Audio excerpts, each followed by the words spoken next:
కీర్తనల గ్రంథంలో నుండి 9వ కీర్తన. నా పూర్ణ హృదయముతో నేను యెహోవాను స్తుతించెదను.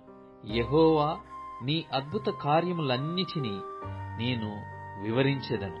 మహోన్నతుడా, నేను నిన్ను గూర్చి సంతోషించి హర్షించుచున్నాను. నీ నామమును కీర్తించెదను. నీవు నా పక్షమున వ్యాజ్యమాడి నాకు న్యాయము తీర్చుచున్నావు. నీవు సింహాసనాసీనుడవై న్యాయమును బట్టి తీర్పు తీర్చుచున్నావు. కాబట్టి నా శత్రువులు వెనుకకు మల్లుదురు. నీ సన్నిధిని వారు జోగుపడి నశించెదరు. నీవు అన్యజనులను గద్దించియున్నావు, దుష్టులను నశింపజేసియున్నావు. వారి పేరు ఎన్నటికీ ఉండకుండా తుడుపు పెట్టియున్నావు. శత్రువులు నశించిరి, వారు ఎన్నడూ నుండకుండా నిర్మూలమైరి. నీవు పెళ్లగించిన పట్టణములు స్మరణకు రాకుండా బొత్తిగా నశించెను. యెహోవా శాశ్వతముగా సింహాసనాసీనుడయ్యున్నాడు. న్యాయము తీర్చుటకు ఆయన తన సింహాసనమును స్థాపించియున్నాడు. యెహోవా నీతిని బట్టి లోకమునకు తీర్పు తీర్చును. యథార్థతను బట్టి ప్రజలకు న్యాయము తీర్చును. నలిగిన వారికి తాను మహాదుర్గము అగును. ఆపత్కాలములలో వారికి మహాదుర్గమగును. యెహోవా, నిన్ను ఆశ్రయించు వారిని నీవు విడిచిపెట్టువాడవు కావు.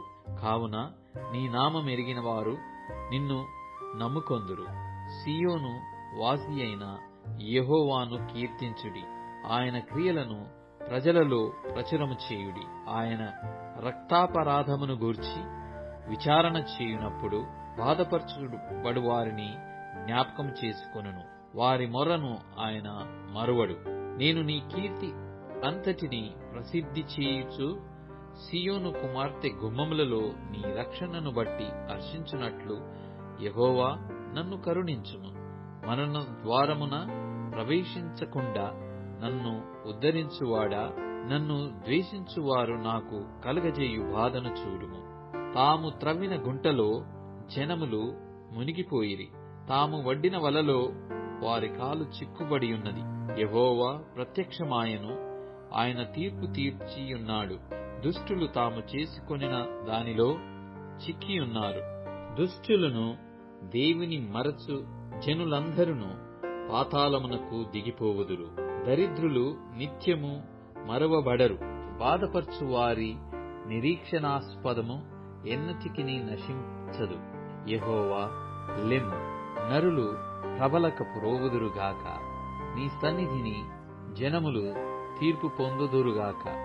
యెహోవా, వారిని భయపెట్టుము. తాము నరమాత్రులమని జనులు తెలుసుకొందురుగాక.